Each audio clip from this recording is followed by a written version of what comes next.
Well, good evening, everyone. Welcome to our Wednesday evening experience. I'm Reverend Laura Hallett from the Center of Spiritual Living, Greater Las Vegas.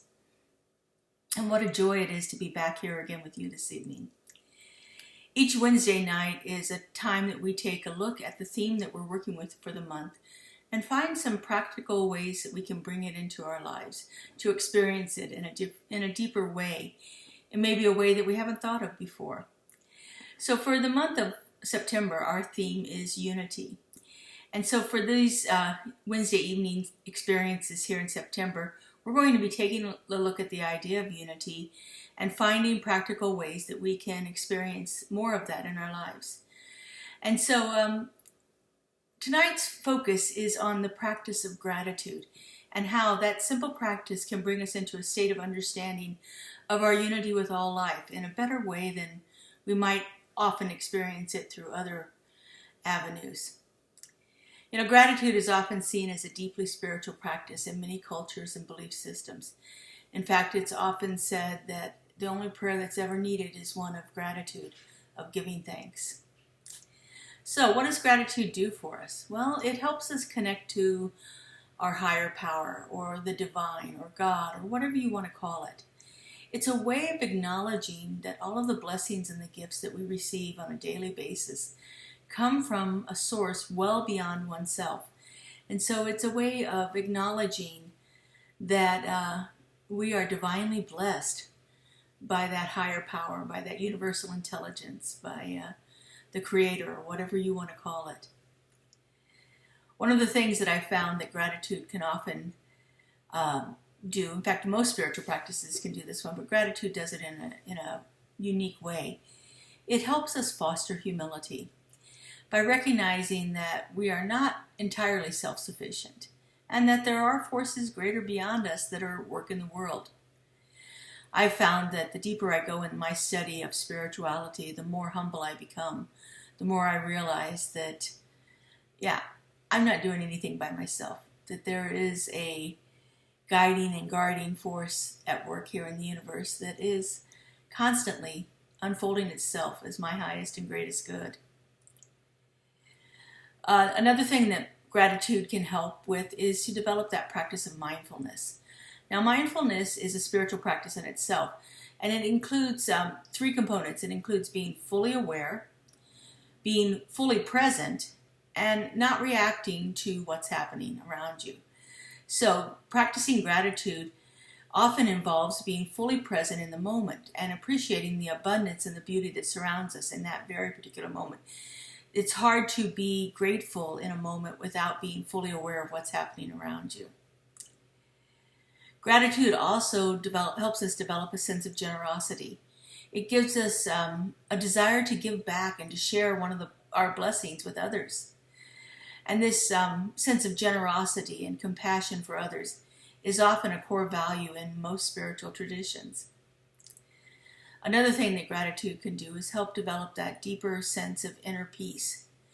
It can lead us to a feeling of contentment, which is often seen as one of the higher states of spiritual being, where we are at one, at peace with what is happening in us and right now.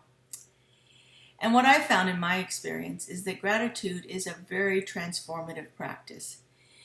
It can lead to personal transformation. It can lead to group transformation. It can lead to organizational transformation. By helping individuals shift their perspective, we lead people to find a greater meaning and purpose in their lives.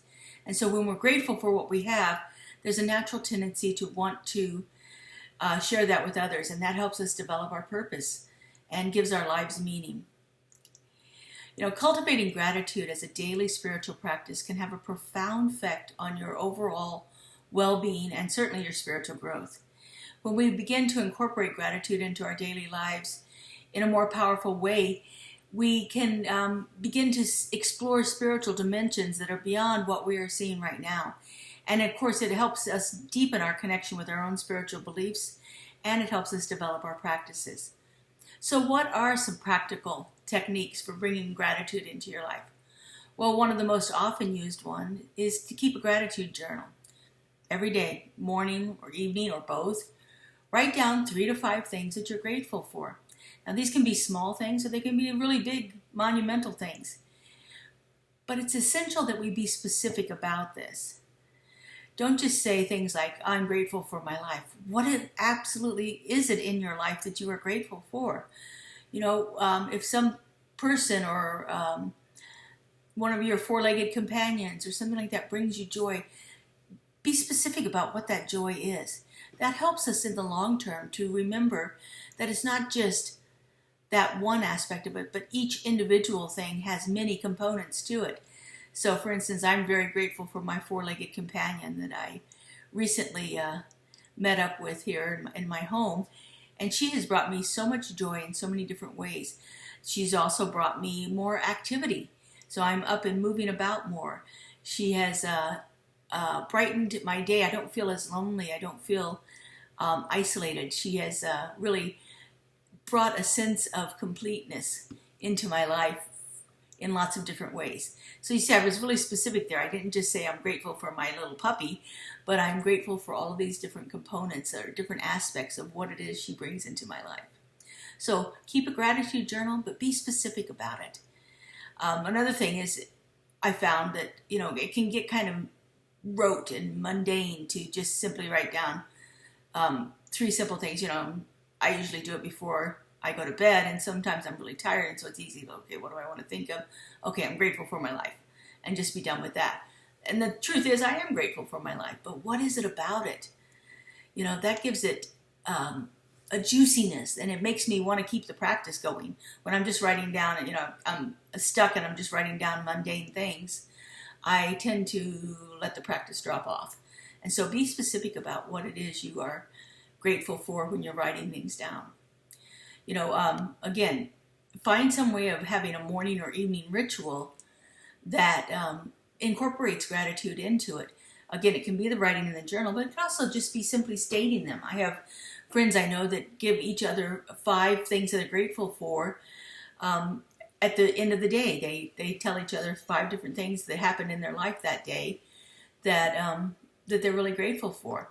So taking a few moments to reflect deeply on the things that you're thankful for can be really powerful. Now, you can do this in prayer and meditation. You can do it in journaling. You could have some kind of a ritual. Or you can say it silently to yourself, or you can say it out loud to others or yourself. Make a habit of expressing your gratitude, your appreciation to the people in your life. Send thank you notes. I think the act of writing out notes has fallen away, and I send out thank you notes, and I'm always amazed by the response I get from people. They're overwhelmed sometimes to actually get something in the mail that's personal and not just junk mail or bills. So send thank you notes. Send a text or an email to friends and family members, colleagues, for their support or their kindness. If something happened to you, acknowledge it. It's a great way to keep gratitude fresh in your mind as you're dealing with other people.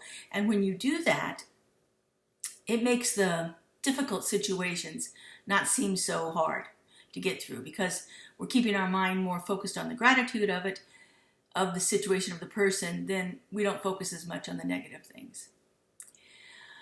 So do some mindful gratitude practices throughout your daily activities. Practice mindfulness by paying attention to the present moment. What is happening right then? Take a breath. Breathe in. What are you grateful for right there in that moment? Notice the beauty around you. I like to do this when I'm driving. I just notice the different things. There's been a campaign for the last 15 or so years to beautify our valley here in Las Vegas, and I love what I see along the freeways and the art that is coming up and the interesting buildings that are being created and things like that. So notice the beauty around you. Notice the beauty of nature around you. The flowers that are blooming. I like to watch the different flowers bloom as they're, come about in the different seasons.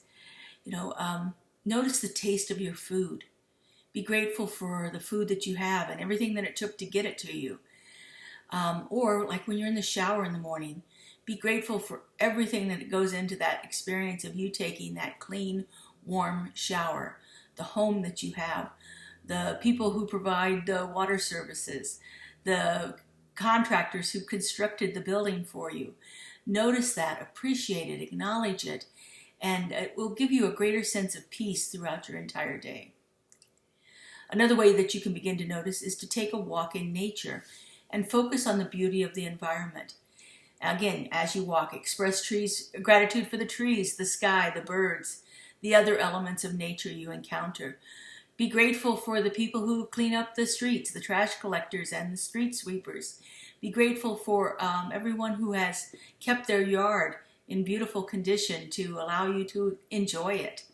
As you're walking around your neighborhood or walking through the building that you may be working in, find ways to express gratitude for the beauty that you see around you.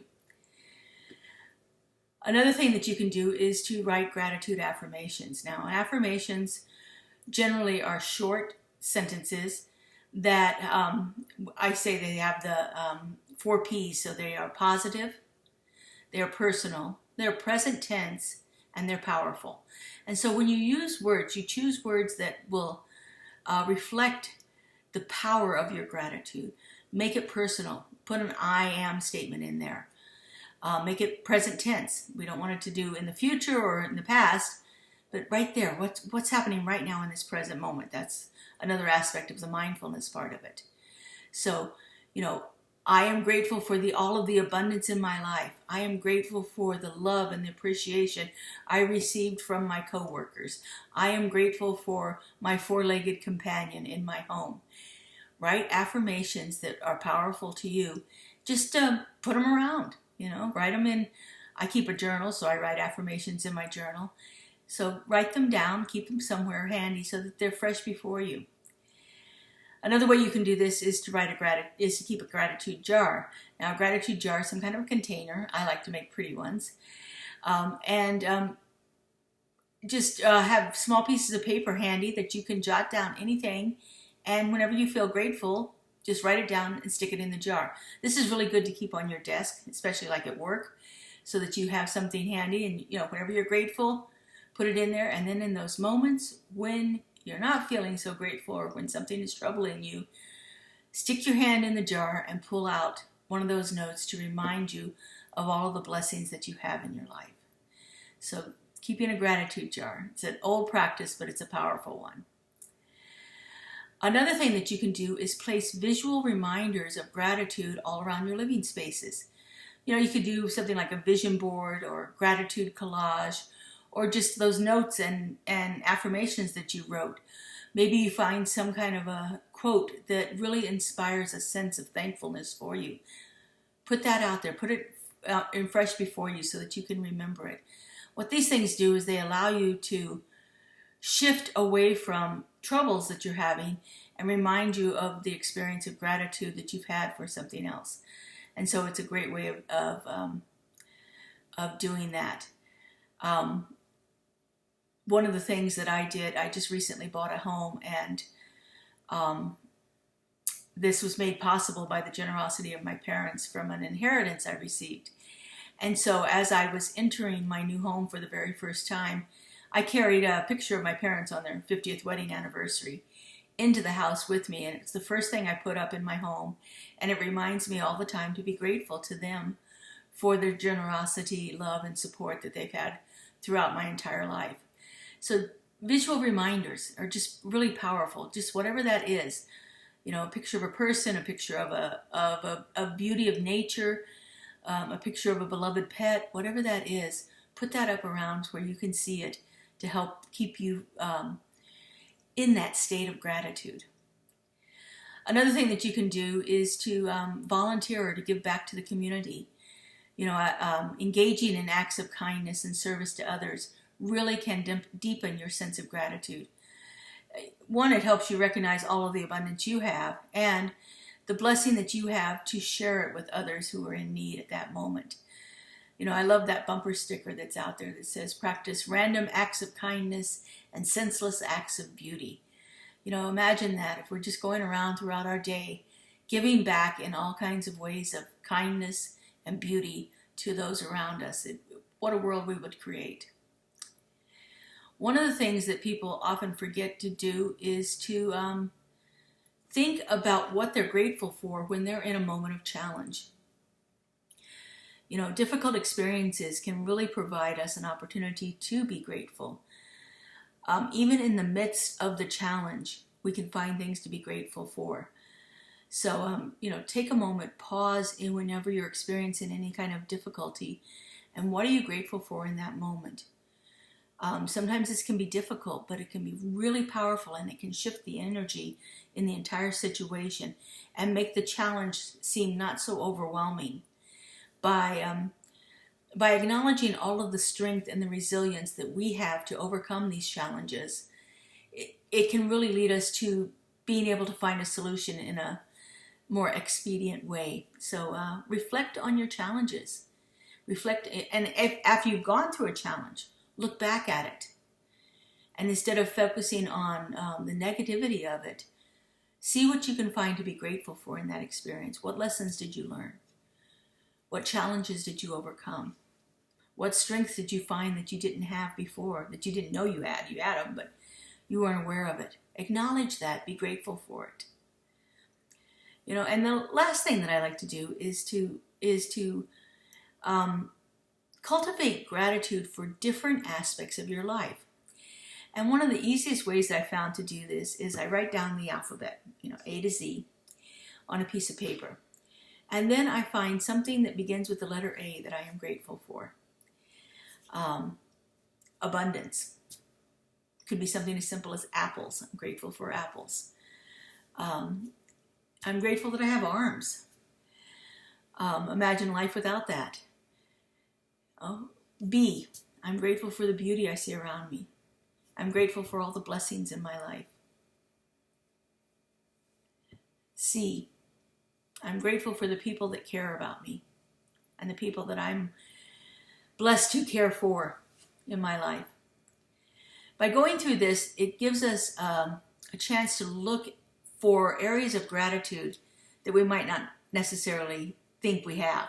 And it's a great way to stimulate that brain thought about those different aspects of our lives. When we're stuck on things, you can really begin to look at it. You know, some of the letters are a little challenging, but I personally am always grateful for x-rays because they show me what's happening underneath the skin without having to cut me open. So, you know, find some simple things, you know. Maybe grateful for zebras, I don't know. But, you know, find a way to refocus the gratitude that you're experiencing. Look at it in all different aspects of your life, in your relationships, your health, your work, your personal achievements, your home, your place of business, all of those things. Look for things that you can find to be grateful.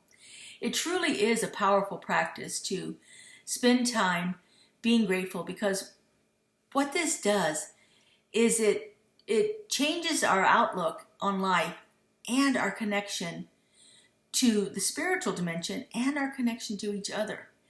And this can only help but bring about a sense of unity. When we look at ways that we are the same, as opposed to looking at ways that we are different, then we really begin to sense that there is only this one life that's happening right here and right now. So as you move throughout your week this week, look for ways to be grateful. Make a list of them. Acknowledge them in some way. Make it a spiritual practice that really will enhance your life. So as always, we have our Wednesday evenings, Sunday mornings, broadcast on our YouTube channel. We have other spiritual experiences. We have meditations twice a week. On Thursday mornings, I do a really brief spiritual practice on whatever the theme is, on a segment we call Keeping It Real. Friday mornings, we have our spiritual soundscapes with our music ministry. And of course, like I said, we have our meditations through our practitioners, I believe on Tuesdays and Saturdays. And so find an opportunity to connect with us on YouTube. We are so grateful to know that you are out there. We are having about 3,000 views a month right now. I think it's close to 30,000 minutes of view time. And so we are so grateful. And as always, we appreciate your generous support of us. You're welcome to tithe to our center in lots of different ways. You can go to our website, which is cslglv.org, and click on our donate button. And we are so grateful for all of the generous support and to know that you are out there viewing us. Have a wonderful week. Be blessed. Be safe. We'll see you back here again next week. Bye-bye.